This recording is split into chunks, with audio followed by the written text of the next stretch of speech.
they're in prison, they deserve to be there, you know. So what? So what that they're having problems? So what that medical's not good? So what that there's mold? So what this? So what that? When in prison. I understand the way you guys think, because before I went to prison, I thought like that. Lock them up and throw away the key. That's the way I thought. I did not think one thing about people in prison. I don't ever slow up, no I don't take I've got no love for the fakeness. If you wanna play tough and wanna hate this, I'll always show up and make a statement. Hello everybody.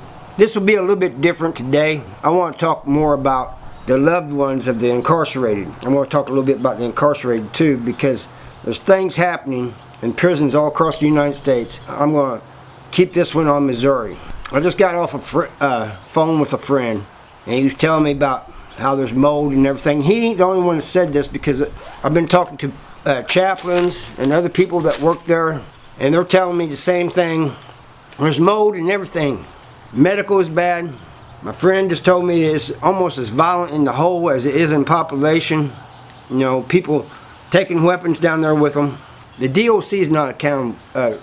Do not think they're accountable for any of this. You know, like if somebody no longer with us, they call it an internal investigation, and they do their own investigation. Sometimes the only way people find out how is from the coroner. But the DOC, at least the ones in the prison in South Central Correctional Center, do not feel that they're responsible. There's like a ring of people down there, you know, a group. It's good old boys, you know, and they stick up for one another. And if any staff member speaks up against what they're doing that they think's wrong, then they're gone, or you know, they get fired, or they quit, end up quitting. A lot of them have quit. Let's get to the loved ones of the incarcerated. You know, people say, well, they're in prison, they deserve to be there, you know. So what? So what that they're having problems? So what that medical's not good? So what that there's mold? So what this? So what that? But you got mothers, families, fathers, sons, people out there worried about their loved one in prison. And a lot of times they're not getting answers, not from the DOC, and not even a lot of times from their loved one. And I'll tell you why. Because the loved one, the incarcerated one, does not want their family to worry. That's the way I was when I was in there. I did not want my family to worry. I wouldn't say everything is hunky-dory or anything like that. Minor things I'd say, but if there's something big going on, I wouldn't tell them, because I did not want my mom to worry. She worried enough the way it was. I get emails all the time from mothers, sisters, saying something had happened to their son or their brother or whatever, and they want to know how they can get some answers, you know, because the DOC ain't going to give answers. But I could say the best way to do that is to go, it's not always going to work, but to go to the central office in Jefferson City, at least in Missouri, wherever you're at, headquarters of the Department of Corrections. That's the best way to go. I mean, if you can, get a lawyer. Because my friend was telling me the other day about, he thinks that a CO got fired.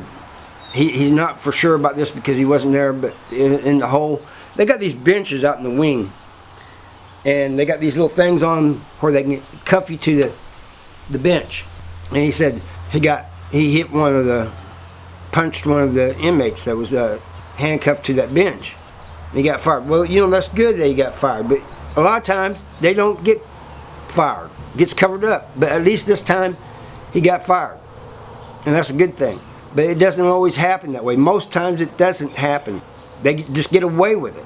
Now you guys' tax dollars are going from not only the inmates, but also are paying those CO's salaries, paying for the maintenance of that prison. You think about this. Your taxpayers are going to make sure that the prison is clean and everything like that, and there's mold. So basically your taxpayer money is being wasted because they ain't taking care of that. You know, I know a lot of you think, well, taxpayer money on prisoners, you know, I hate the fact that my taxpayer money is going to prisoners. It's not just going to that. It's going to the prison itself, and your money's being wasted. And people say, well, who cares? You know, they're living off of us. But a lot of people don't realize they're giving back to the community. food pantries and stuff, a lot of the food comes from the food grown in the prisons. Missouri has these little gardens in front of each housing unit. They produce tons of produce every year. It's part of the restorative justice program. So think about that when you think about somebody who's not got a high income and it has to go to a food pantry and get food. An inmate did that. I understand the way you guys think, because before I went to prison, I thought like that. Lock them up and throw away the key. That's the way I thought. I did not think one thing about people in prison unless the topic was brought up. And then it was like, F them, you know?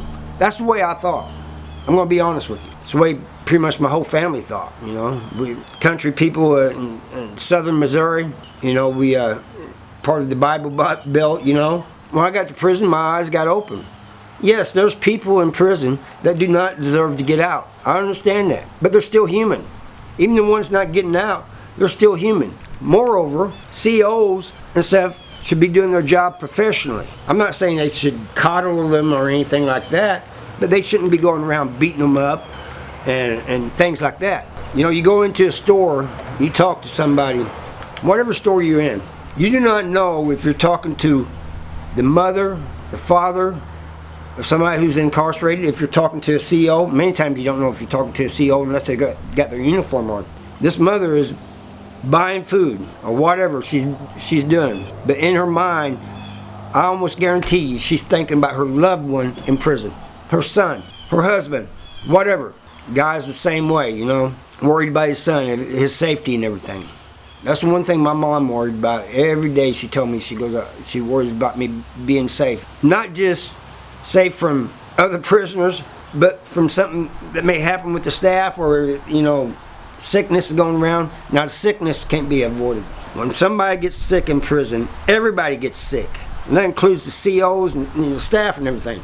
It's in a enclosed area. And it's usually a visitor or a CO that brings it in. That's why when this pandemic thing started, they stopped visiting. And people was raising Cain about it, you know. I don't blame them for doing that. You got to understand, it's a bad situation. When one person gets it, it spreads like wildfire. It doesn't matter if it's cold, the flu, whatever it is. So in that case, they're trying to not only protect the prison population, but themselves too. If there's something good to say about them, I'll say something good about them. But I'm talking mostly about the bad things they do, you know, and the mothers, the families, the friends and stuff that are out here worrying. I got friends still in prison, worried about him every day. Especially when he's calling and telling me it's getting worse every day. I mean, he told me things that I just cannot believe, but I know he's telling the truth. Because he's not the only one that's talking about it. And something has to be done, people. It doesn't matter if you care about the prisoners or not. I understand. I understand both sides of the argument. As people, and as your taxpayer money is going to these prisons and stuff, you need to think about that. If nothing else, do it because you want to make sure your taxpayer money is being spent wisely.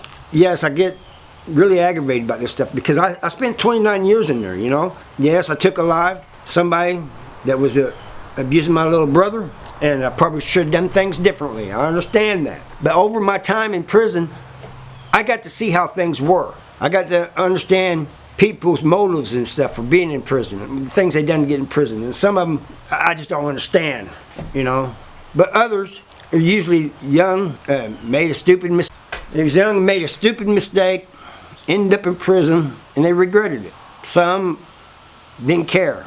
There's some that are not getting out of prison, and they refuse to have contact with their families, not because they don't love them, because they do. It's just that it's too hard for them to stay in contact. They can't handle it emotionally, and so they cut off contact.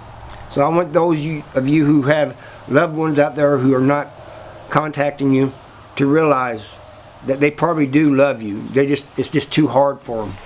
I had to stay in contact with my family, you know, because I worried about my family out there. A lot of people worry about their loved ones on the streets. Especially with me, when I was getting a visit and I knew they was coming that day, and for some reason they didn't, I started worrying. Man, I wonder what happened. I'd think the worst. Was they in a wreck on the way up here, you know? So those in prison, I want you people who have loved ones in prison to realize that it's hard on them too, thinking about you guys' safety, especially on things like when they know you're taking a long trip or you're coming to see them or something. If you're a little bit late, they start, oh man, It's not that they're afraid they're missing their visit.